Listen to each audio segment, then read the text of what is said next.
Chapter 5. The trouble with taxis is they are always late. It was 3:10 the next morning. I had got up, eaten my breakfast, brushed my hair, cleaned my teeth, put my trainers on, zipped up my rucksack, unzipped my rucksack to check my monkey keyring was in there, zipped up my rucksack again, unzipped it again to check I'd put a rubber in my pencil case, zipped it up again, unzipped it again to talk to my teddy, zipped it up again, put my jacket on, put my rucksack on my back, taken my rucksack off my back to see if my monkey keyring was still there, put my rucksack on again, walked round and round the lounge at least 15 times, and the taxi still hadn't arrived. Mom was starting to get a bit fidgety, too, but just as she picked up the phone to find out where it was, the taxi pulled up outside our house. "At last," she said. "Come on, Daisy, it's time to go." The taxi driver got out of his car to help Mom with the suitcases. It was really dark and exciting outside our house. Everyone in the whole street was asleep, except for me and Mom. Even the birds were still asleep. When we drove past Dalian's house, I looked up at his bedroom curtains and imagined him snoring in his bed. Then I imagined his pet snake, Suitor, curled up on his heat pads too. Being the only one awake in the street was really exciting. When we got to a bigger road, we saw that other people in England were awake too. Not many, but at least 12. I asked my mom if she thought they were all going on a summer holiday too. She said that some might be, but most were probably going to work or coming home from work. I didn't know people went to do jobs that early in the morning or came home from them that late. Mom said that milkmen do very early jobs so that when they put the milk on your doorstep, they can make sure it's nice and fresh. That's the trouble with milk. If you don't keep it fresh, it goes all lumpy and moldy. And it smells. I sniffed some moldy milk when I was round at Gabby's house once, and both our noses nearly fell off. It was so stinky.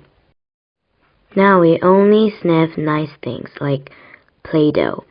The trouble with my mom at 3:30 in the morning is she doesn't want to play games or anything.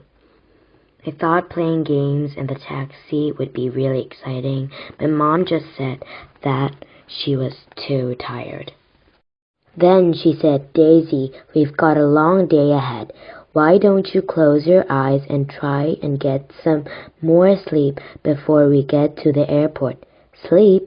When you're going to an airport, how could anyone possibly sleep when they are in an actual taxi going to an actual airport with an actual airplane that's going to fly you all the way to an actual Spain? I couldn't even close my eyes, so I played I Spy on my own. The trouble with playing I Spy on your own is you always know the answers. So I counted lampposts instead. The trouble with counting lampposts is they are too many, so I counted horses instead. The trouble with counting horses is they weren't any, so I imagined I was Spanish instead. The trouble with imagining you're Spanish is it's really hard if you haven't been to Spain before. I could imagine where I lived. I lived in a smallish castle with palm trees and coconuts in the garden. It was very hot, the sun was always shining, and the sky was really blue, but my face was even bluer because of my sun cream. I had 2 pets. My black bull was called Blackie, and my donkey was called Giddy Up. Plus my name wasn't Daisy, it was Daisiela, because in Spain, children are only allowed to have Spanish-sounding names. My best friend were called Gabriella instead of Gabby and Pep instead of Dalian. My favorite food was sausagellas with tomatoella sauce. My favorite drink was fizzy orangella, and my favorite crisps were smoky banconella. But after that, I couldn't think of anything else Spanish, so I watched my mom dribbling instead. The trouble with dribble is it always comes out when you're asleep. I don't know why, because if you go to sleep, then your dribble should go to sleep too, really. But it doesn't. At least my mom's dribble doesn't. My mom's dribble goes really dribbly when she's asleep, especially when she starts snoring. The trouble with snoring is when they got to be big snores, they sound like a pig eating porridge, and they make your dribble wobble. I thought the taxi driver might crash the car when Mom started dribbling and snoring, so I gave her a nudge with my elbow.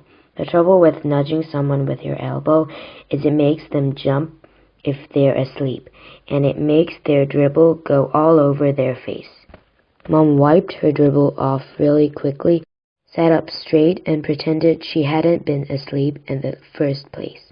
But I could see her eyes closing again in the reflection in the taxi window, so I didn't nudge her again after that, not until we arrived at the airport. Finish!